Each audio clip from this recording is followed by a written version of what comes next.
So 2.5 வருஷத்துல கடந்த 2.5 வருஷத்துல கடகராசி பார்க்காத பிரச்சனைகள் அல்ல. கடகராசிக்கு அஷ்டம சனி ஆரம்பிச்சதுல இருந்து என்ன நடக்கும் அப்படின்னா, அப்படி ஒத்துமையா இருந்த ஹஸ்பண்ட் அண்ட் ஒய்ஃப் அப்படி பிரிஞ்சிருப்பாங்க. காரணம் அஷ்டம சனியுடைய அட்டி. இந்த 2.5 வருஷம் நீங்க பட்ட கஷ்டங்கள் அவமானங்களுக்கு பதில் இருக்கா அப்படின்னு கேட்டீங்கன்னா பதில் இருக்கு. அந்த பதில் மார்ச் 6க்கு அப்புறம் நீங்க இப்ப ஏதாவது ஒரு முயற்சி பண்ணீங்கன்னா சக்சஸ் ஆகும். முதல்ல தடை தாமதங்கள் இழுத்துக்கிட்டே இருந்துச்சு, இப்போ தொட்ட உடனே அது துளங்கும். கடகராசியை பொறுத்த வரைக்கும் இப்போ நீங்க உச்சபட்ச நடிகர் விஜய்க்கே கடகராசி கரெக்டா மார்ச் 6 சனி பேச்சுக்கு அப்புறம் தேர்தல் நடக்கும். அதுதான் சொல்றோம், அவருக்கு தேர்தலில் மிகப்பெரிய வாய்ப்புகள் இருக்கு. ஏதாவது ஒரு திருப்பு முனை எல்லார் வாழ்க்கையிலும் அது மாதிரி திருப்பு முனைகள் வரப்போகுது இருக்கு.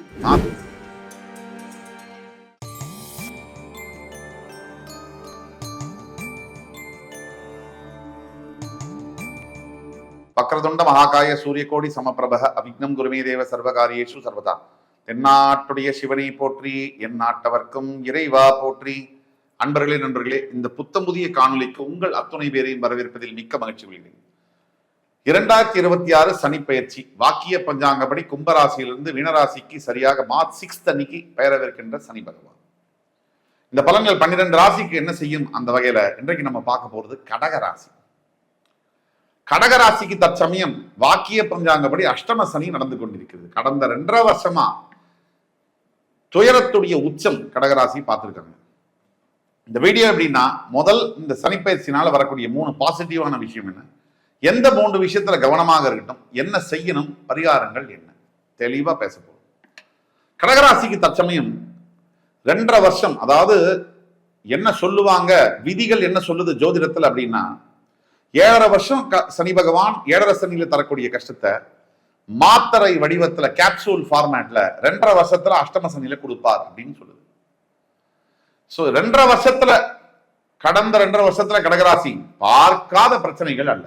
கடகராசிக்கு அஷ்டம சனி ஆரம்பிச்சதுல இருந்து என்ன நடக்கும் அப்படின்னா, தன்னுடைய மன தைரியம், தான் மேல் தான் வைத்திருக்கக்கூடிய நம்பிக்கை உடைஞ்சிருக்கும். மனம் தடுமாறும். நல்ல படிச்சவங்க, நல்ல வேலையில் இருக்கவங்க, நல்ல பிரில்லியண்டா இருக்கவங்களுக்கு கூட மனம் அப்படியே ஷேக் ஆகும். இந்த முடிவுகள் எடுக்க முடியாம ஒரு வழி பண்ணிருக்கும், தப்பான முடிவே எடுத்து வைக்கும் திருப்பி.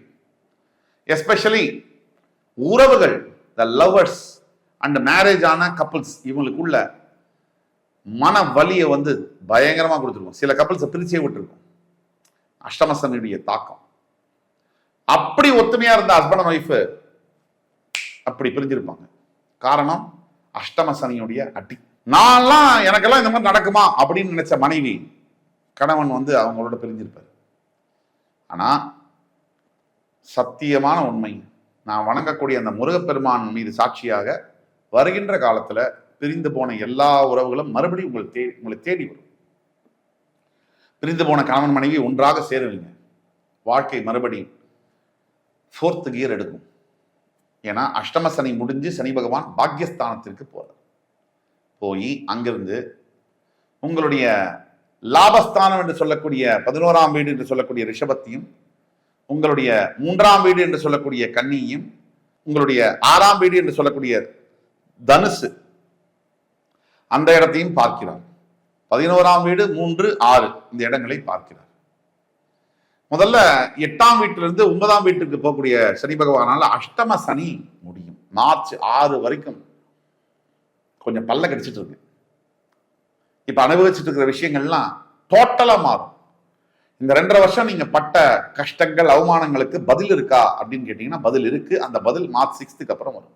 சார், இவ்வளவு கஷ்டப்பட்டுட்டு அதுக்கப்புறம் என் பதில் வந்தா என்ன, வரலனா என்ன அப்படிங்கிற விரக்தி, ஹேட்ரட் அப்படிதான் பல பேருக்கு இருக்கு. எப்பவுமே எல்லாருடைய வாழ்க்கையிலுமே ஒரு விஷயம் கெட்டதா நடக்குதுன்னா அந்த நேரத்துல நம்ம கடவுளை திட்டுவோம், எல்லாரையும் பழிப்போம், வாழ்க்கையை வேஸ்ட். இது மனிதனுடைய இயல்பு, மனதுடைய இயல்பு.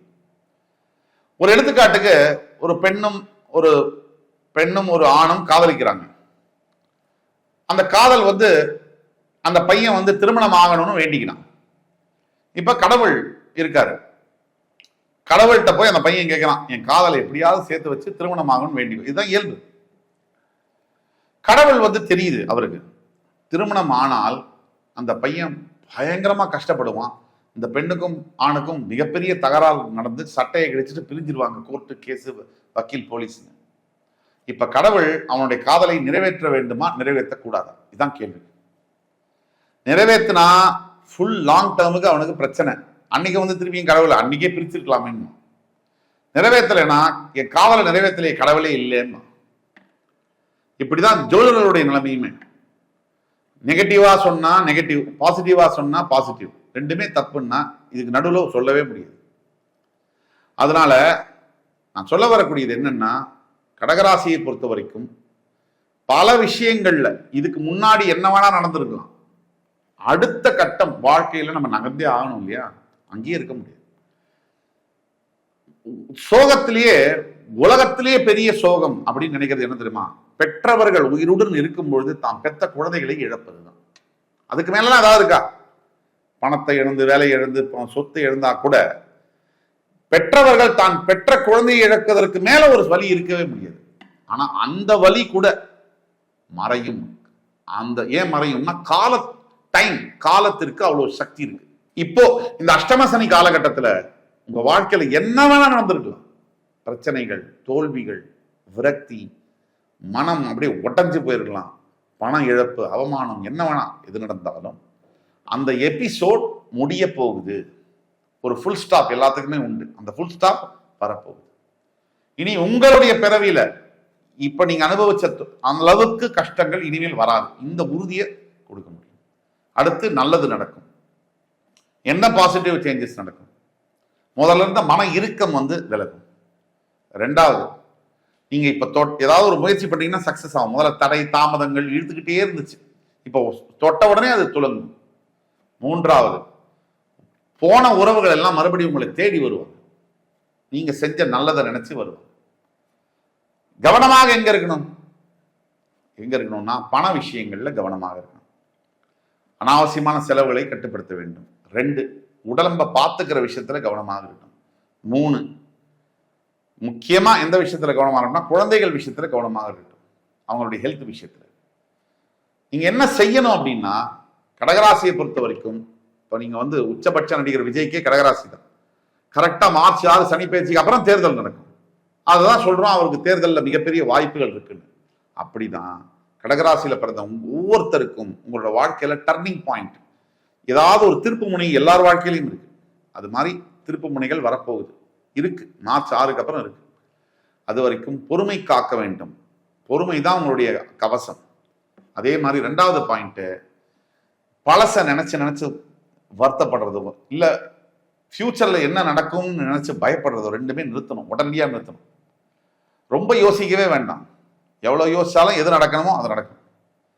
3வது, உங்களுடைய தந்தை, தாய் இவங்களுக்கு ஏதாவது குறைபாடுகள் இருந்தால், உயிரோடு அவங்க இருந்தாங்கன்னா குறைபாடுகள் இருந்தால் உடனே முதல்ல போய் அவங்களுக்கு பண்ணிடுங்க. மன திருப்திக்கு பண்ணிடுங்க. இதை 3த்தையும் செஞ்சீங்கனாலே போதும்.